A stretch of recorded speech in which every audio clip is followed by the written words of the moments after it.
Bismillahirrahmanirrahim. Assalamu alaikum to everyone. Welcome to online class of Financial Statement Analysis and Valuation. Today we are conducting our 10th lecture and I'm your instructor Sayyida Arooj Naz. Class continuing the ratio analysis. Today we are going to discuss turnover ratios, which we also called efficiency ratio or activity ratios. Turnover ratios के अंदर specifically आज हम discuss करेंगे total asset turnover, cash turnover, account receivable turnover, account payable turnover, working capital turnover, inventory और stock turnover. ये 6 ratios को हमने discuss करना है आज. टर्नओवर रेशियोज जो है ये आपको हेल्प आउट करती हैं ये डिटरमिन करने में कि आपके जो फाइनेंशियल एसेट्स और आपके फाइनेंशियल रिसोर्सेज हैं वो कितने एफिशिएंटली कन्वर्ट हो रहे हैं into sales and then into your generating profit के अंदर. ये प्रॉफिट या रेवेन्यू जनरेट करने के अंदर आपकी जो एसेट्स हैं, जो रिसोर्सेज हैं, वो कितने एफिशिएंटली कन्वर्ट हो रहे हैं. इन रेशियोज को डिस्कस करने से पहले हम थोड़ा इसका बैकग्राउंड देख लेते हैं. क्या हम बिजनेस करते हैं प्रॉफिट अर्न करने के लिए, लेकिन प्रॉफिट जो है वो एक्टिविटी नहीं है. प्रॉफिट जो है वो उन एक्टिविटीज का रिजल्ट है जो हम बिजनेस के दौरान करते हैं. अब कुछ लोग जो है वो मैन्युफैक्चरिंग को भी एक्टिविटी मानते हैं. बिल्कुल मैन्युफैक्चरिंग एक्टिविटी है, लेकिन अगर आपने मैन्युफैक्चरिंग करके प्रोडक्ट्स रख दी हैं लेकिन उनको सेल नहीं किया तो क्या आप प्रॉफिट अर्न कर सकते हैं? And the answer is no. Until और अनलेस आपकी सेल्स नहीं होती, आपका स्टॉक के अंदर जो प्रोडक्ट है, जो फिनिश गुड्स हैं, उसकी सेल नहीं होती, आप रेवेन्यू जनरेट नहीं कर सकते. तो यहाँ पे हम ये कंक्लूड करें कि सेल्स ज्यादा इंपॉर्टेंट है, ज्यादा इंपॉर्टेंट एक्टिविटी है देन मैन्युफैक्चरिंग. की जब तक आपकी सेल्स नहीं होंगी आप प्रॉफिट जनरेट नहीं कर सकते. तो for revenue generation sale is must. Sales होंगी तो आपका रेवेन्यू जनरेट होगा, अदरवाइज नहीं होगा. तो एक अंडरस्टैंडिंग तो हमारी ये डेवलप हो गई कि आपका सेल्स जो है वो बहुत इंपॉर्टेंट पार्ट है और सेल्स को ही हम टर्नओवर कहते हैं कि सेल्स की वजह से फिर आप प्रॉफिट को जनरेट कर सकते हैं या रेवेन्यू जनरेट कर सकते हैं. सो इट मींस कि सेल्स जो है वो टर्नओवर है. अब ये सारी रेशियोज टर्नओवर है, मींस यहाँ पे सेल्स का कंपोनेंट आएगा जो हम इनकम स्टेटमेंट से लेंगे. अब वो सेल्स कंपोनेंट जो है वो उसको हमने इन सब रेशियोज के अंदर किस तरह यूटिलाइज करना है वो हम जब इन रेशियोज को एक एक करके डिस्कस करेंगे तो वहां पे हमें इंफॉर्मेशन मिलेगी. बाकी हम ये देखते हैं यहाँ पर कि द अदर कंपोनेंट के जिसके साथ हमने सेल्स को कंपेयर करना है या जिसके साथ हमने सेल्स की रेशियोज लेनी है वो हमें इन जो इन रेशियोज टर्नओवर रेशियोज के नाम है वहां से हमें इंफॉर्मेशन मिल जाएगी. तो जो बेसिकली जो टर्नओवर रेशियोज हम डिस्कस करने जा रहे हैं उनके अंदर total asset turnover, cash turnover, account receivable turnover या debtor turnover, account payable turnover या receivable turnover, working capital turnover और इन्वेंट्री या स्टॉक टर्नओवर की रेशियोज होंगी.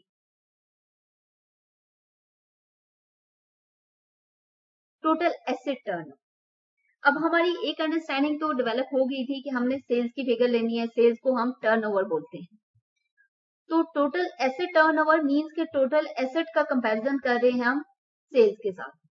टोटल एसेट टर्नओवर हमें ये डिटरमिन करने में, ये जानने में हेल्प आउट करता है कि आपके जो टोटल एसेट्स हैं, जो आपके बैलेंस शीट का कंपोनेंट है, वो कितने एफिशिएंटली यूज हो रहे हैं आपकी रेवेन्यू जनरेशन के अंदर. और रेवेन्यू जनरेशन कैसी होती है? जब तक सेल्स नहीं होती. तो हम सेल्स के साथ उसको कंपेयर करेंगे कि आपके जो टोटल एसेट्स हैं बिजनेस के अंदर वो कितने एफिशिएंट हैं in creating in converting sales into generating profit. तो सेल्स को जनरेट करने के अंदर आपके जो टोटल एसेट हैं उनका कितना कंट्रीब्यूशन है.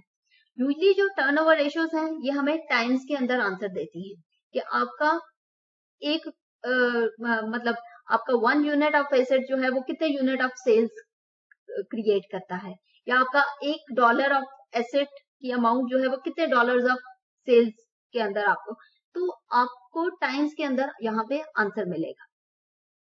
The formula used for determination of total asset turnover is total asset turnover net sales कि हमने ये अंडरस्टैंडिंग हो गई थी हमारी कि हमने सेल्स की फिगर लेनी है, net sales over average total asset. अब इन दोनों कंपोनेंट्स की फर्दर एलाबोरेशन कर लें कि सेल्स के अंदर हमारी वो सेल्स कि जो हमें सेल्स रिटर्न जो हमें वापस हो जाती हैं प्रोडक्ट्स, तो क्या उनके ऊपर भी हम प्रॉफिट अर्न करेंगे? नहीं, उनके ऊपर हम रेवेन्यू अर्न नहीं कर सकते। तो हम क्या करते हैं, जो हमारी टोटल सेल्स हैं उसमें से हम सेल्स रिटर्न को माइनस करेंगे तो हमारे पास नेट सेल्स आएंगी। तो हमने वही सेल्स लेनी है जिनके ऊपर हम प्रॉफिट या रेवेन्यू अर्न करते हैं। तो नेट सेल्स की फिगर हम इसलिए लेते हैं। सेकेंड जो कंपोनेंट है एवरेज टोटल एसेट, हमने टोटल एसेट नहीं लिया, एवरेज टोटल एसेट। हमने प्रीवियस लेक्चर में भी इस पे बात की थी कि ये कंपोनेंट है बैलेंस शीट का। बैलेंस शीट बनती है last day of your financial year. तो उस दिन पे उस एसेट्स की उन एसेट्स की जो वैल्यूज होती हैं वो वहां पे लिखी जाती है और वो डिपिक्ट या वो आपकी जो पूरा साल के अंदर एसेट की वैल्यू के अंदर अप्स एंड डाउन हुए उसको डिपिक्ट नहीं करती। जबकि इनकम स्टेटमेंट जो है वो आपके पूरे साल के अंदर जो आपकी एक्टिविटीज रही हैं उसको रिफ्लेक्ट करती हैं, जबकि बैलेंस शीट नहीं करती। तो उसको कंपनसेट करने के लिए हम क्या करते हैं, हम एवरेज टोटल एसेट लेंगे। एवरेज किस तरह लेंगे, opening total asset plus closing total asset divide कर देंगे 2 के साथ, तो हमारे पास एवरेज टोटल एसेट आ जाएगा। एटलीस्ट एवरेज टोटल एसेट आपको ये डिटरमिन करने में या थोड़ा कंपनसेशन कर देगा कि आपके इस साल के अंदर जो आपकी एसेट्स की वैल्यू एवरेज रही है वो ये वैल्यू है, रादर देन के क्लोजिंग डेट के ऊपर आपकी एसेट्स की वैल्यू आप ले लें।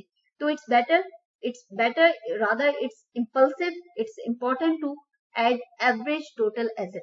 और यूजली हमने देखा है कि जब हम दो डिफरेंट स्टेटमेंट्स के कंपोनेंट्स लेते हैं तो जो बैलेंस शीट का कंपोनेंट होगा उसकी हम एवरेज लेंगे, और उसके पीछे रीजन यही है कि बैलेंस शीट आपके लास्ट डे पे बनती है और वो लास्ट डे की वैल्यूज को कैटर कर रही होती है rather than your whole financial year. तो हम इसलिए उसका एवरेज लेते हैं, और एवरेज इसी तरह की आपकी जो ओपनिंग वैल्यू होती है और जो क्लोजिंग वैल्यू होती है उसका हम उसको 2 से डिवाइड करके एवरेज ले लेते हैं। अब टोटल एसेट, हमने टोटल एसेट टर्नओवर की बात की है। टोटल एसेट्स, अब आपको पता है कि टोटल एसेट्स के दो कंपोनेंट्स हैं, एक आपकी फिक्स एसेट्स भी हैं और एक आपके करंट एसेट्स भी हैं। तो आप करंट एसेट टर्नओवर भी कर सकते हैं और आप फिक्स एसेट टर्नओवर भी कर सकते हैं। अगेन उसके अंदर फॉर्मूला यही सेम रहेगा, नेट सेल्स होंगी और एवरेज फिक्स एसेट्स होंगे। फिक्स एसेट्स आपका ओपनिंग फिक्स एसेट्स की amount closing fix asset divided by 2, तो आपका एवरेज फिक्स एसेट्स की वैल्यू यहाँ पे आ जाएगी। और जो आपके करंट एसेट्स होंगे, net sales over average current asset.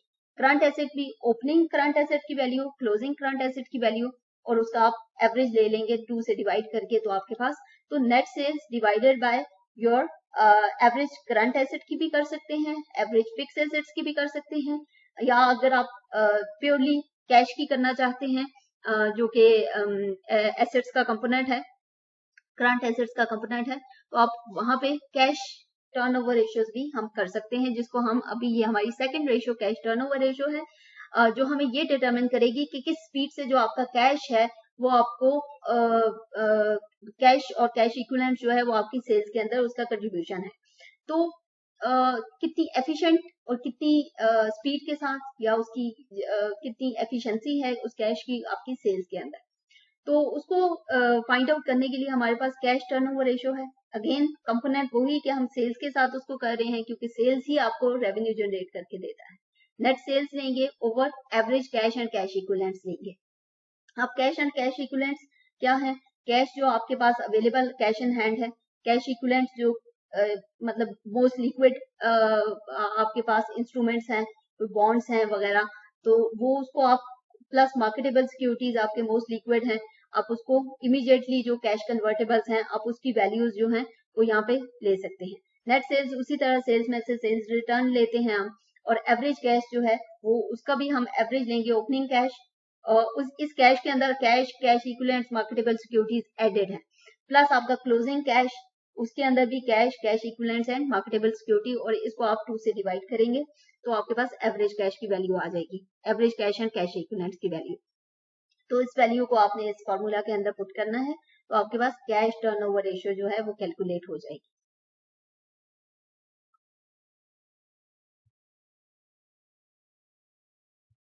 Next ratio we have is account receivable turnover ratio or debtors turnover ratio.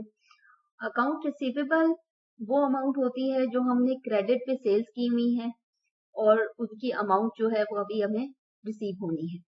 तो जब हम अ, अपनी उस अमाउंट को रिसीव करने की एफिशिएंसी चेक कर रहे हैं कि हमने जो क्रेडिट के ऊपर सेल्स की हैं तो कितने एफिशिएंटली हम उन अमाउंट को, उन अकाउंट रिसीवेबल को कलेक्ट कर सकते हैं। तो उसको मेजर करने के लिए, उसको देखने के लिए हम अकाउंट रिसीवेबल टर्नओवर या इसको डेटर टर्नओवर भी कहते हैं, तो इसको कैलकुलेट करते हैं। अब क्योंकि अकाउंट रिसीवेबल हमारी होती ही क्रेडिट सेल्स के ऊपर है, तो यहाँ पे जब हम एवरेज अकाउंट रिसीवेबल की फिगर को कंपेयर कर रहे हैं तो हम यहाँ पे नेट सेल्स की फिगर को नहीं ले सकते, क्योंकि उसके अंदर कैश सेल्स भी होती हैं, उसके अंदर क्रेडिट सेल्स भी होती हैं जो नेट सेल्स हमारी हैं। तो हम क्या करेंगे कि यहाँ पे हम नेट क्रेडिट सेल्स को लेंगे ताकि हमारा एक कंपैरिजन की जो एक सिमेट्री है वो बन सके, और हम नेट क्रेडिट सेल्स को उसका रेशियो लेंगे एवरेज अकाउंट रिसीवेबल के साथ। अब अकाउंट रिसीवेबल के अंदर हमारे पास डेटर्स भी होते हैं, और वो डेटर्स कि जिनसे हम बिल साइन करवा लेते हैं, बिल रिसीवेबल, तो वो भी होते हैं। तो डेटर्स प्लस बिल रिसीवेबल की फिगर हमारी अकाउंट रिसीवेबल के अंदर होती है। अगर ये दोनों फिगर्स हमें, ये दोनों वैल्यूज गिवन होंगी तो हम इसको फर्दर 2 के साथ डिवाइड करने की जरूरत नहीं है और हम इसको as average account receivable consider करेंगे। लेकिन हाँ, जहां पे हमारे पास ओपनिंग डेटर्स, क्लोजिंग डेटर्स या ओपनिंग बिल्स रिसीवेबल और क्लोजिंग बिल रिसीवेबल होंगी, दो फिगर्स, इनकी दो वैल्यूज गिवन होंगी, तो फिर हम इसको 2 के साथ डिवाइड करेंगे और फिर हमारे पास एवरेज अकाउंट रिसीवेबल की वैल्यू आएगी, जिसको हम नेट क्रेडिट के साथ कंपेयर करके उसका रेशियो लेके, तो हमारे पास जो आंसर आएगा वो हमें, या जो रिजल्ट होगा अकाउंट रिसीवेबल टर्नओवर रेशियो का, वो हमें ये बताएगा कि कंपनी जो है वो कितने एफिशिएंटली कलेक्ट कर रही है और कितने एफिशिएंटली अपने अकाउंट रिसीवेबल को रियलाइज कर रही है। तो ये भी एक तरह से कंपनी की एफिशिएंसी को मेजर कर रहा है, कंपनी की कैश कलेक्शन को मेजर कर रहा है, और ये उस एक्टिविटी को मेजर कर रहा है कि जो कि आपके ऑब्वियसली जो आपके अकाउंट रिसीवेबल हैं वो अल्टीमेटली आपके सेल्स की वजह से हैं, और वो आपके प्रॉफिट के अंदर या आपके रेवेन्यू के अंदर उनका कंट्रीब्यूशन होता है। जिस तरह हम अकाउंट रिसीवेबल की बात करते हैं, इसी तरह तो अकाउंट पेबल भी होते हैं जो हमारी लाइबिलिटी होती है, और अकाउंट पेबल टर्नओवर भी हम उसको क्रेडिटर टर्नओवर रेशियो भी कहते हैं, और वो हमें ये डिटरमिन करने में या ये फाइंड आउट करने में हेल्प करता है कि हम कितने एफिशिएंटली अपनी जो पेबल अमाउंट्स हैं उनको पे करते हैं, कितनी एफिशिएंसी के साथ हम, और वो किस तरह होता है कि जब आप प्रॉफिट या रेवेन्यू अर्न करते हैं तो उसी से तो आप अपनी जो क्रेडिट परचेजेस होती हैं उनकी पेमेंट करते हैं। तो क्या होता है कि आप यहाँ पे जब इसका फॉर्मूला हम बनाते हैं अकाउंट पेबल टर्नओवर का, तो क्योंकि हमने पे करना है, तो पे करने के लिए हमने कुछ परचेज किया होगा क्रेडिट के ऊपर, तो हम उसको पे करेंगे ना, तो नेट क्रेडिट परचेजेस लेंगे, जबकि अकाउंट रिसीवेबल के केस के अंदर हमने ये देखा था कि नेट क्रेडिट सेल्स ली थी। यहाँ पे नेट क्रेडिट परचेजेस होगा और एवरेज अकाउंट पेबल की फिगर होगी। अगेन आपके पास अकाउंट पेबल्स के अंदर क्रेडिटर है जिनसे आपने क्रेडिट के ऊपर माल खरीदा होगा, प्लस आपका बिल्स पेबल है। बिल्स पेबल वो कि जिन क्रेडिटर्स ने आपसे बिल्स को साइन करवाया है।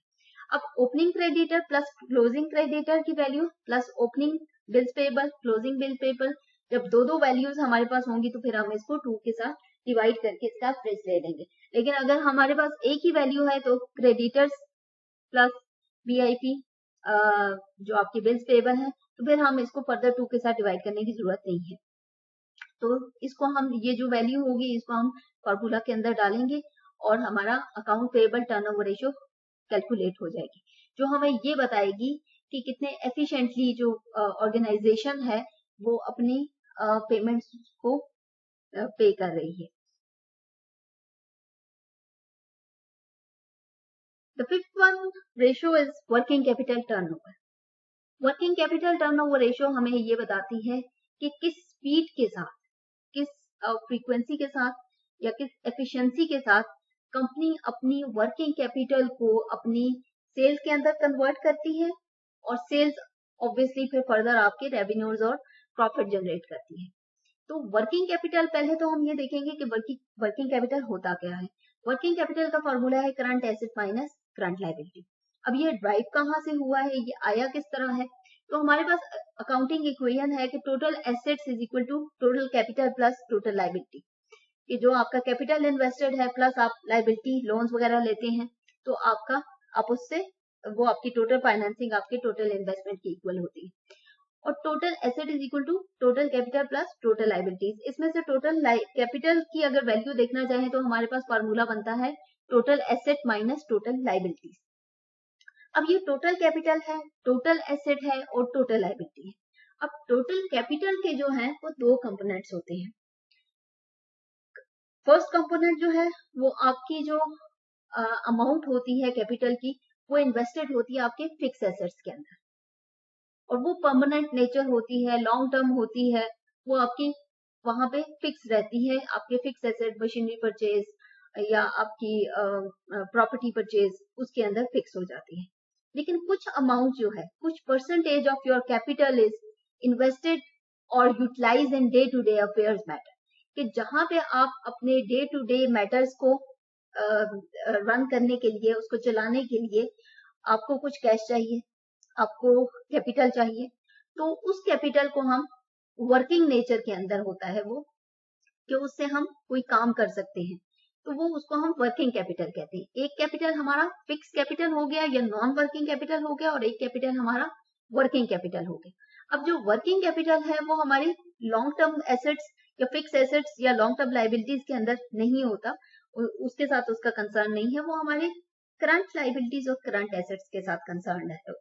और तो जो वर्किंग कैपिटल है, इसलिए हम current asset minus current liability का फॉर्मूला ये इस तरह बनता है कि ये यूटिलाइज वर्किंग कैपिटल क्या होता है कि आपकी करंट एसेट में से आप करंट लायबिलिटीज को सब्ट्रैक्ट करें तो जो बाकी बचेगा वो आपका वर्किंग कैपिटल है।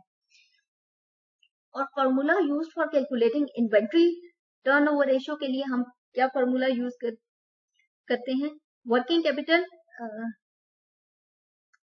कैपिटल के लिए फॉर्मूला क्या है कि net sales over net working capital.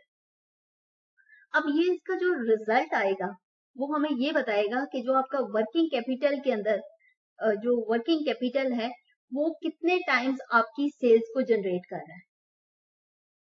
अगर one if you say that 1 unit of your working capital या 1 rupees of your working capital will generate how much rupees of your sales, तो वो again हमें times के अंदर इसका ratio जो result होगा वो मिलेगा कि कितने टाइम्स आपकी सेल्स जो है वो उसके अंदर वर्किंग कैपिटल का कंट्रीब्यूशन कितने टाइम्स है।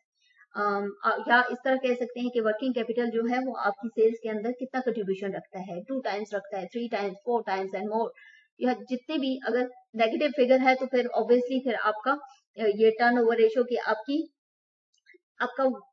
सेल्स इतनी नहीं है कि जितना आप वर्किंग कैपिटल उसके लिए लगा रहे हैं, तो आप लॉस में जा रहे हैं।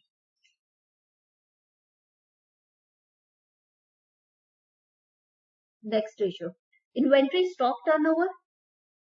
ये रेशियो बाकी जो हमने 5 रेशियोज देखी हैं जिनके अंदर हमने सेल्स की फिगर यूज की है, क्रेडिट सेल्स हो गया या कैश सेल्स या नेट सेल्स की फिगर यूज की है, ये उससे थोड़ी डिफरेंट है। पहले तो हम इसका कॉन्सेप्ट समझेंगे कि ये उससे किस तरह डिफरेंट है। इसका फॉर्मूला देख लेते हैं पहले। Inventory stock turnover cost of goods sold over average inventory stock. अब इन्वेंट्री टर्नओवर है तो इट मींस कि इन्वेंट्री की फिगर, इन्वेंट्री की वैल्यू यहाँ पे आएगी। अब वो इन्वेंट्री ऑब्वियसली क्योंकि बैलेंस शीट का आइटम है तो हम इसको एवरेज लेंगे, और उसी तरह है कि average opening stock plus closing stock divided by 2, तो ये हमारे पास वैल्यू आ जाएगी एवरेज स्टॉक की या एवरेज इन्वेंट्री की। लेकिन ये जो कॉस्ट ऑफ गुड्स सोल्ड यहाँ पे लिखा है इंस्टेड ऑफ नेट सेल्स, ये क्यों यहाँ पे लिखा है, इसको थोड़ा अंडरस्टैंड करने की कोशिश करते हैं। फॉर एग्जाम्पल, आपने कुछ परचेज किया, कुछ सामान परचेज किया और उसकी अमाउंट है 150 रुपीज, और वो जो अमाउंट है, क्योंकि आप बिजनेस के लिए परचेजिंग की है, तो जब आप सेल्स करेंगे तो ऑब्वियसली वो 200 समथिंग होगा, आपने अपना मार्जिन भी तो निकालना है ना। तो 50 रुपीज जो आपने अर्न किया वो आपका प्रॉफिट है।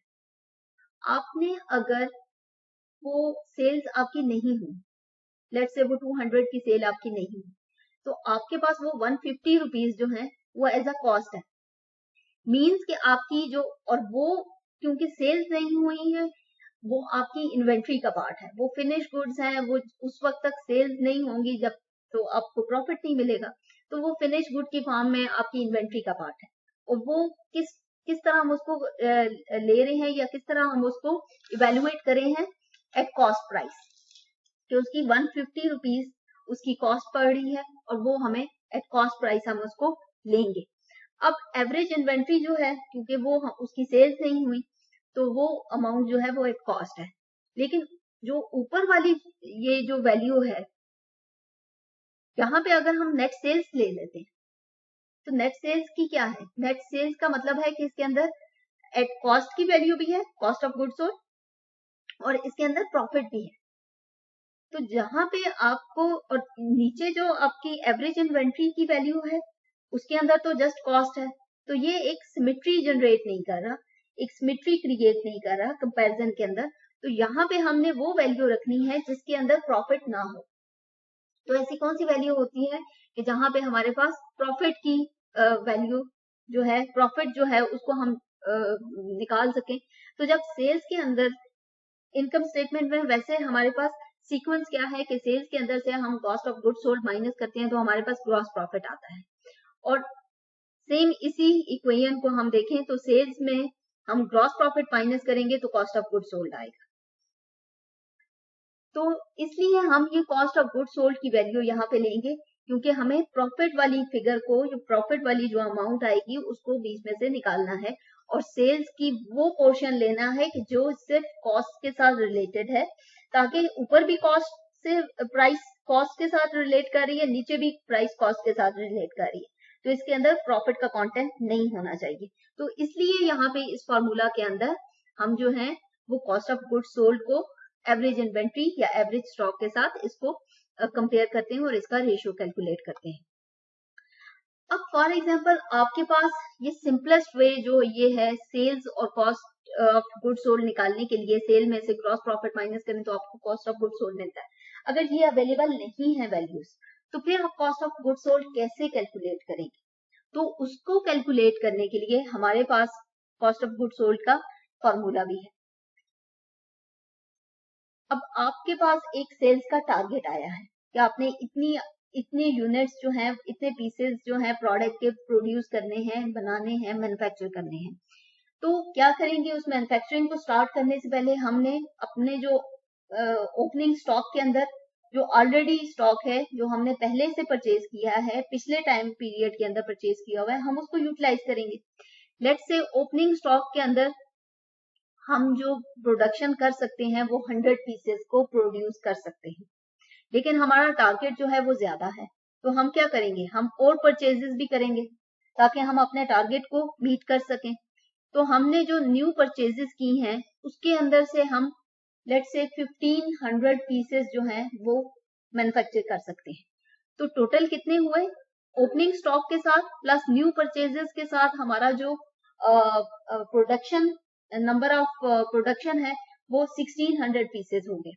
अब जब आप प्रोडक्शन स्टार्ट करेंगे, मैन्युफैक्चरिंग करेंगे, तो उसके लिए आपको लेबर चाहिए, उनको आपने सैलरीज भी देनी है, फिर आपके जो एक्सपेंस आएंगे उस मशीनरी के ऊपर, कुछ आपके इलेक्ट्रिसिटी बिल्स होंगे, उनको पे करना है। जो सारे इस तरह के एक्सपेंसेस हैं वो सारे आपके डायरेक्ट एक्सपेंसेस हैं जो आपकी प्रोडक्शन के साथ रिलेटेड है, तो आपने उन एक्सपेंसेस को भी एड अप करना है। अब ये जब ये तीन वैल्यूज आप एड अप करेंगे तो ये तो बनता है कॉस्ट ऑफ प्रोडक्शन। अब हमें तो कॉस्ट ऑफ प्रोडक्शन यहाँ पे नहीं चाहिए, हमें तो कॉस्ट ऑफ गुड सोल्ड चाहिए।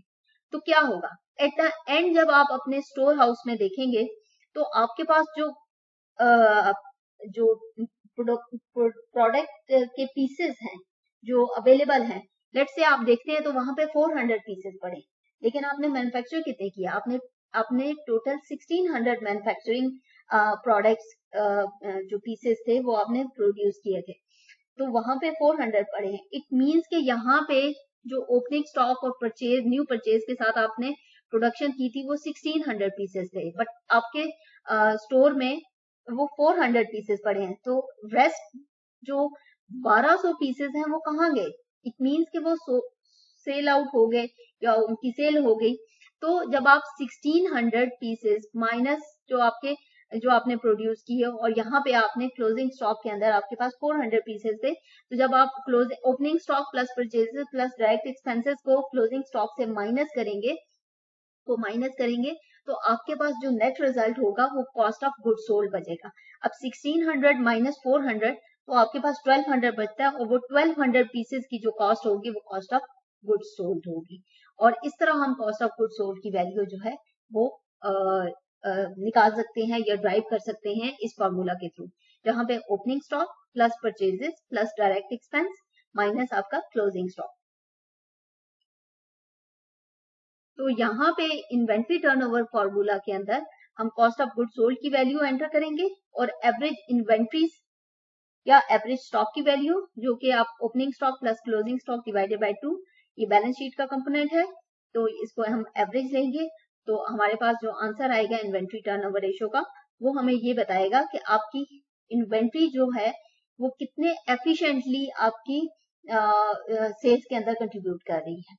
और सेल्स के अंदर भी नहीं, फिर आप उसके अंदर ऑब्वियसली फिर आपने उसके अंदर ये देखना है कि कितना कॉस्ट आपकी जो सेल्स के अंदर जितनी कॉस्ट पड़ी हो उसके अंदर एवरेज इन्वेंट्री का कितना कंट्रीब्यूशन है, क्योंकि वही जो कॉस्ट आपको पड़ी है वो कॉस्ट किसके अगेंस्ट है? वो उन सेल्स के अगेंस्ट है जो आइटम्स आपके सेल आउट हो गए, जो 1200 आइटम्स आपके सेल हो गए जो आपके स्टोर रूम में नहीं पड़े थे, तो वो 1200 आइटम्स की अमाउंट जो है वो आपकी कॉस्ट ऑफ गुड सोल्ड थी और वो सेल हो गई है वो आइटम्स।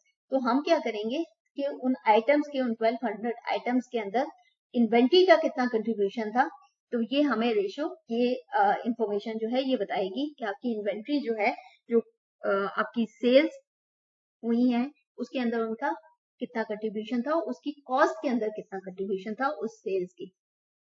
तो इस तरह हमारी ये टर्नओवर रेशियोज जो हैं वो आज के लिए सब कंप्लीट हो गई हैं। और इनसे रिलेटेड आपको कोई भी क्वेश्चन हो, क्यूरी हो, you may ask me. Thanks for joining. Allah Hafiz.